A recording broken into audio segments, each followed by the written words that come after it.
Hello दोस्तों, आज का डिक्टेशन आनंद मासिक पत्रिका से होने वाला है, जो कि 3 अलग-अलग स्पीड 80 शब्द प्रति मिनट, 100 शब्द प्रति मिनट और 120 शब्द प्रति मिनट की गति से डाला जा रहा है। इसकी पीडीएफ अगर आपको अलग से चाहिए तो नीचे डिस्क्रिप्शन बॉक्स से आप टेलीग्राम चैनल ज्वाइन कर सकते हैं। वहाँ आपको सारे अपकमिंग वीडियोज़ की लिंक और पीडीएफ मिल जाया करेगी। तो ज़्यादा समय ना लेते हुए डिक्टेशन स्टार्ट करते हैं 5 सेकंड के बाद।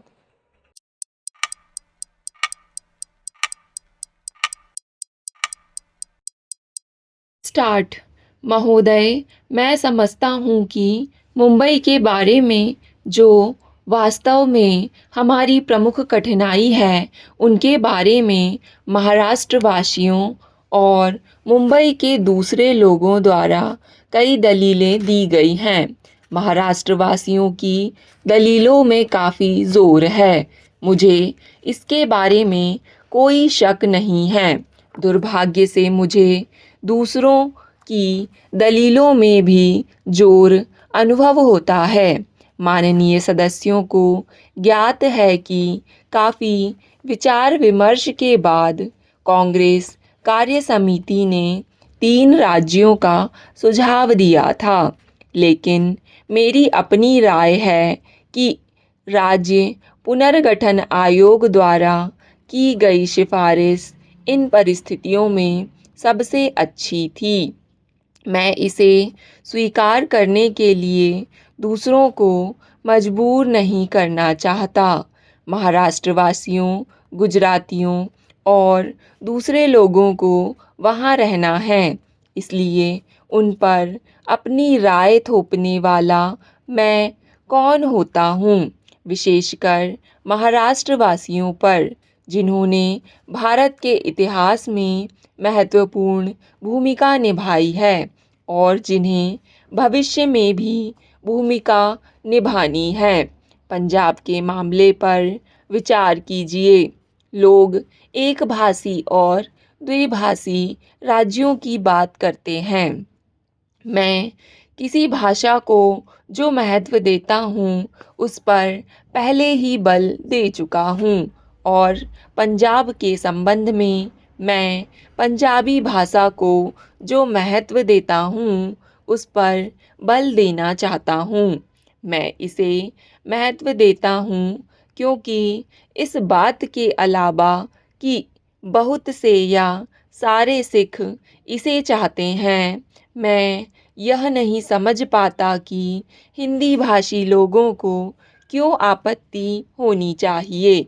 हमारी विचारधारा सबको समा लेने वाली होनी चाहिए। इसके अतिरिक्त किसी भाषा के छोटे मोटे नियम किसी वर्ग में एक खास संस्कृति की वृद्धि को दर्शाते हैं। पंजाब के लोकगीत पंजाबी संस्कृति का अत्यधिक महत्वपूर्ण अंग हैं। तथापि मुझे इस बात से कोई सरोकार नहीं है कि गुरुमुखी लिपि में पंजाबी भाषा में प्रौद्योगिकी पर कितनी पुस्तकें लिखी गई हैं। यदि ऐसी पुस्तक नहीं है तो राष्ट्रीय दृष्टिकोण से यह बहुत बड़ी कमी है। या तो इस कमी को पूरा करना होगा या भाषा को हानि पहुँचेगी और यह उन्नति नहीं करेगी। मैं पंजाबी भाषा को पूरा बढ़ावा देना चाहता हूँ, लेकिन हिंदी की कीमत पर नहीं।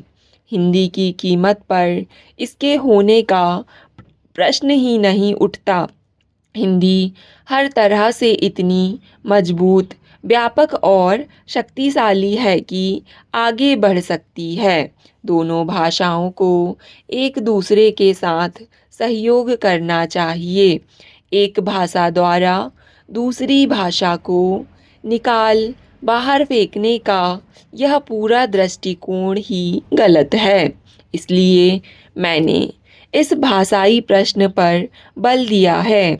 यदि आप भाषा की दृष्टि से पंजाब को देखें तो आपको पता चलेगा कि ऐसा कोई प्रस्ताव विचार करने योग्य नहीं है जो पंजाब के पूरे क्षेत्र में गुरुमुखी लिपि में पंजाबी के प्रयोग से पूरी तरह एक भाषी बनाता हो। जहाँ तक भाषा के बोलने का संबंध है, कहा जा सकता है कि लगभग सब पंजाबी लोग, चाहे वे कुछ भी कहें, पंजाबी भाषा बोलते हैं। वास्तव में हिंदी या उर्दू भी आधी पंजाबी है। महोदय, इसे सांप्रदायिक ढंग से देखना गलत है। आप पंजाब को कितना ही बांटें, लेकिन हिंदू और सिख पूरी तरह घुले मिले हैं।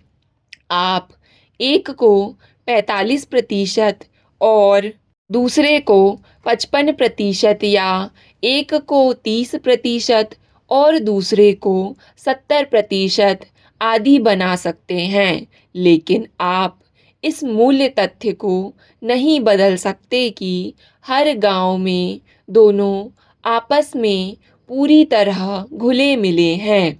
इसलिए पंजाब के लिए बने रहने और खुशहाल होने, बल्कि केवल बने रहने का भी एकमात्र रास्ता यही है कि दोनों एक साथ मिलकर रहें। इसके अलावा और कोई रास्ता नहीं है। पंजाबी लोग बेशक बहुत गुणवान हैं, लेकिन उनके महान गुणों में प्यार से एक साथ रहने का गुण प्रमुख नहीं है। शायद इसका कारण उनकी अत्यधिक सक्रियता हो। वे बहुत सक्रिय लोग हैं। आज भी आम आदमी की दृष्टि में पंजाब सब राज्यों में शायद बहुत ज़्यादा खुशहाल है। भाखड़ा नांगल और अन्य योजनाओं के कारण उनका भविष्य बहुत उज्जवल है। यह बहुत ज़बरदस्त भविष्य है और मुझे हैरानी होती है कि उनके सामने इतना काम होते हुए भी वे अपनी ताकत बर्बाद करें। मैं फिर कहना चाहूँगा कि अगर पंजाब में हिंदू बहुसंख्यक हैं जो कि हैं, तो उनका कर्तव्य है कि वे सिखों के दिल जीतें और सिखों का कर्तव्य है कि वे हिंदुओं के दिल जीतें।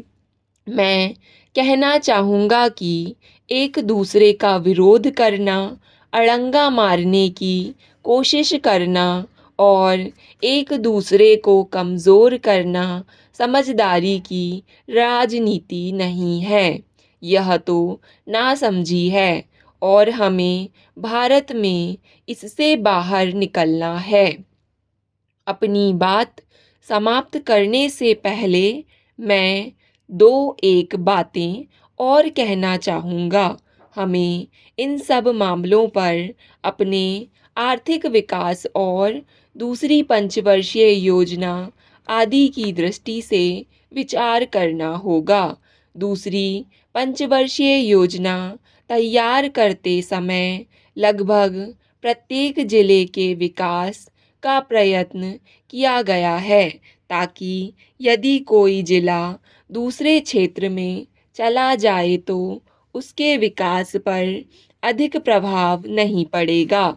लेकिन यदि कोई पूरा राज्य ही अपने स्थान से हटा दिया जाए तो उसे फिर से स्थापित करने में अगले 2-3 वर्ष में हमारी सारी शक्ति और साधन चुक जाएंगे और हम पंचवर्षीय योजना की ओर ध्यान नहीं दे पाएंगे।